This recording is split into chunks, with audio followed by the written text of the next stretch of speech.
बैठे बैठे ही बड़ा डर सा लगता है। शायद दुनिया में हो रही घटनाओं से हम भी प्रभावित हो रहे हैं।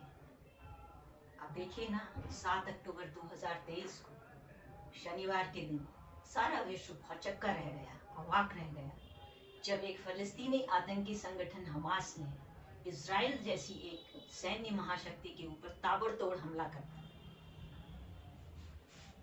मात्र 30-40 मिनट के इस हमले में 1400 इजरायलियों की जान गई, जिसमें कि बच्चे, बूढ़े, नौजवान, छात्र, महिलाएं सभी शामिल थी। यहाँ तक कि पालने में पड़े हुए बच्चों को भी नहीं छोड़ा गया। ऐसी घटनाएं देखने से हम भी बहुत दुखी हो जाते हैं।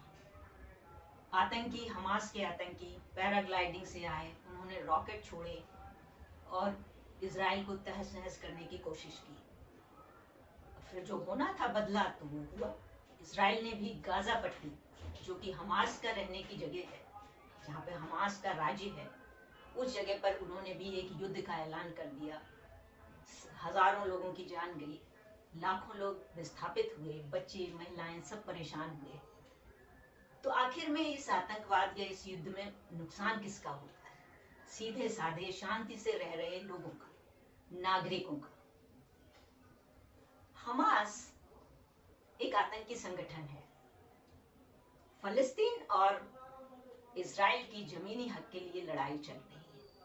उसमें जो एक फलस्तीन लिबरेशन ऑर्गेनाइजेशन है, PLO, उसकी मान्यता है वो विश्व की संस्थाओं के सामने अपनी बात रखता है और वो उसको सुनती है। परंतु हमास का दर्जा एक आतंकी का है, और ये गाजा पट्टी, जो कि इजराइल के दक्षिण पश्चिम और मिस्र के दक्षिणी इलाके में एक छोटा सा स्थान है, जो कि 140 वर्ग मील का है। इसमें करीब 2 मिलियन यानी कि 20 लाख फलस्तीनी रहते हैं, और ये हमास के कब्जे में है। हमास इसमें राजी करता है। तो इन्हीं आतंकियों ने, गाजा पट्टी के आतंकियों ने ही हमला किया। अब ये जिस स्तर का हमला था, इसे सिर्फ हमला ना कह के युद्ध कहना ही ठीक होगा। इजराइल ने भी जवाबी कार्रवाई की और उसके बाद लोगों का बहुत नुकसान हुआ। एक चर्च को तबाह कर दिया, एक हॉस्पिटल को भी किया। अब बताइए, हॉस्पिटल के बीमार लोगों से किसी की कितनी दुश्मनी हो सकती है? यही होता है आतंकवाद, युद्ध, उसमें तो ऐसा ही होता है। इजराइल की स्थिति देखें तो वो थोड़ी सुरक्षा के लिहाज से नाजुक है। एक हॉस्पिटल को भी किया। अब बताइए, हॉस्पिटल के बीमार लोगों से किसी की कितनी दुश्मनी हो सकती है? यही होता है आतंकवाद, युद्ध, उसमें तो ऐसा ही होता है। इजराइल की स्थिति देखें तो वो थोड़ी सुरक्षा के लिहाज से नाजुक है। ये एक ऐसा देश है जो कि यहूदी देश है। यहाँ पे यरूशलेम है, जो पावन स्थान है यहूदियों और क्रिश्चियंस दोनों के लिए, और इसके चारों तरफ इस्लामिक देश है। एक तरफ मिस्र है तो दूसरी तरफ लेबनान है, उसके पास ही सीरिया है और उसके पीछे जॉर्डन है। तो ये धार्मिक रूप से और जमीनी लड़ाई के लिए ये हमेशा से सुरक्षा की दृष्टि से बड़ा नाजुक सा देश है। हालांकि आर्थिक रूप से बेहद संपन्न है, सैन्य रूप से बहुत ही महाशक्ति है। तो इजराइल और फलस्तीन की इस लड़ाई में दो आतंकी गुट, हमास और इस्लामिक जिहाद, ये हमेशा मारकाट की कोशिश में रहते हैं। इजराइल के जो फलस्तीनी हैं उन्हें कुछ जगह और भी दी गई है, जो जॉर्डन नदी के पश्चिमी तट पे है। इसे वेस्ट बैंक या पश्चिमी किनारा कहते हैं। यहाँ पे इजराइल की और हमास, फलस्तीनी दोनों की बस्तियां बसी हुई हैं, और यहीं पर यरूशलेम भी है, जिस पर ज्यादातर कब्जा इजराइल का है। तो फलस्तीन एक नया देश, अपना देश बनाने के लिए इजराइल की जमीन मांग रहा है, लेकिन इजराइल सुरक्षा के लिहाज से या और प्रभुसत्ता के लिहाज से भी उसे नहीं देना चाहता है। इस युद्ध से कई बातें सामने आई हैं जो हमें देखना चाहिए, खास तौर से वो देश जो इसी तरह के खुराफाती आतंकवादी तत्वों से अपने आसपास जूझ रहे हैं। पहली बात तो ये है कि इजराइल की खुफिया तंत्र मोसाद, जिसे दुनिया में बहुत तेज तर्रार, बहुत चुस्त दुरुस्त जाना जाता है, कि कहीं पत्ता भी हिलता है तो मोसाद को पता लग जाता है, वो कैसे बेखबर रही, सोती रही। इतने सारे असलहे, इतने सारे रॉकेट, इतना सारा सैन्य सामान इकट्ठा किया हमास ने, उसके बाद इतना बड़ा युद्ध जैसा हमला किया, कैसे मोसाद को पता नहीं चला? आपको ये बताना चाहती हूँ कि इजराइल में और भी खुफिया तंत्र हैं, जैसे कि शिन बेटा और अमान भी है।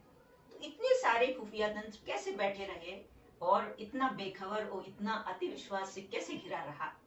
तो ये उन देशों के लिए है कि जो इस तरह की स्थिति में है, वे अपने खुफिया तंत्र को 24 घंटे अलर्ट रखें।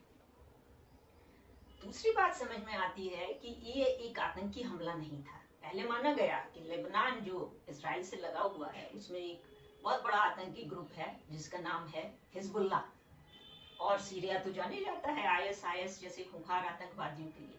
तो पहले ये सोचा गया कि इसको ये सारी चीजें और ये उकसावा जो किया गया है, उकसाया गया है इजराइल पे हमला करने का, ये हिजबुल्लाह ने और आईएसआईएस की वो है। पर फिर भी इतने बड़े स्तर का युद्ध जैसा हमला स्वीकार नहीं हुआ कि कोई आतंकी संगठन एक ऐसे देश में कर सकता है जिसके साथ अमेरिका और यूरोप भी है पूरी तरह से। फिर ये लगा कि हो सकता है इसके पीछे कोई महाशक्ति है।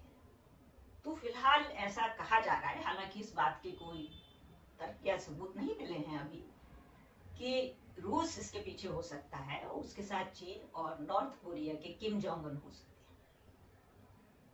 अब इसका तर्क क्या है भाई, ऐसा कैसे हो सकता है? वो ये हो सकता है कि अमेरिका को फंसाना है। इजराइल तो बहाना है, वास्तव में अमेरिका को सताना है। वो पहले से ही यूक्रेन की मदद कर रहा है रूस के खिलाफ। अब एक इजराइल का ताबड़तोड़ अचानक हमले से इसको बहुत ज्यादा अपना युद्ध की सामग्री और सैनिक इसकी तरफ भेजनी पड़ी। तो इजराइल की मदद के लिए अमेरिका आएगा, और इसलिए कि चीन चाहता है कि वो ताइवान पे हमला करे, लेकिन अमेरिकी मदद की वजह से वो रुका हुआ है। तो वो सोचता है अगर 2-3 जगह फंसा दिया जाए अमेरिका को, तो मैं आराम से ताइवान को जीत सकता हूँ। ऐसी एक थ्योरी है, ऐसी सोच है, क्योंकि जिस तरह का युद्ध स्तर का हमला हुआ, इसके पीछे कोई महाशक्ति ही हो सकती है। तो ये देखते हुए कि असली निशाना तो अमेरिका है, ऐसा लगता है। एक और बात समझ में आई है कि इजराइल ने बहुत ज्यादा गुस्से में, जो कि स्वाभाविक था जब उसके निर्दोष नागरिक मारे गए, वो भी किसी तरह का उकसावा नहीं किया गया था किसी आतंकी गुट को, तो उसका जो गुस्सा था शुरू में वो बहुत ज्यादा रहा, और उसने ताबड़तोड़ हमले गाजा पट्टी पे किए, जिसमें बहुत सारे नागरिक भी मारे गए। तो अब उनको सलाह दी गई, क्योंकि इस्लामिक देश हैं जैसे सऊदी अरब है, टर्की है, मिस्र है, ये सब कह रहे हैं कि अब बहुत ज्यादा हो गया, आप इसे बंद करिए आप, और इस बात पे अपनी नाराजगी भी बता रहे हैं। वो फलस्तीनियों के लिए मदद भी दे रहे हैं, जो कि मानवीय आधार पर ठीक ही है। तो उनसे कहा गया कि अब आप इसको बंद कराइए, और खासतौर से अस्पताल पर हमला लोगों को बहुत दुखी कर गया, दर्दनाक है। तो ये बहुत अच्छी सलाह है प्रेसिडेंट बाइडेन की नेतन्याहू को, कि वो अब इसको सिलेक्टिवली सिर्फ आतंकियों को निशाना बनाए और सामान्य नागरिकों को ना बनाए, क्योंकि उनकी लड़ाई आतंकियों से है, सामान्य नागरिकों से नहीं है। तो ये बहुत अच्छी सलाह है, और ये इसलिए भी अच्छी है कि यदि आप अपने सारे हथियार, सारे असलहे गाजा पट्टी को ही खत्म करने में लगा देंगे, तो दूसरी तरफ से भी तो आपके बहुत से दुश्मन हैं, वो देखेंगे अब आपके पास कुछ नहीं बचा या बहुत कम हथियार बचे, तो वो आपके ऊपर हावी होने की कोशिश करेंगे। तो इसलिए ये बहुत अच्छी कि गुस्सा है, निकल गया, आप शांति से काम लो।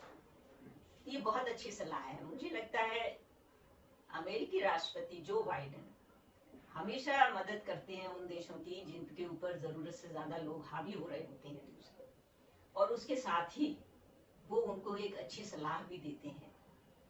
तो उनका तरीका है हर देश एक दूसरे देश के साथ नीतिपूर्ण तरीके से और तर्कपूर्ण तरीके से विश्वास के संबंध रखे।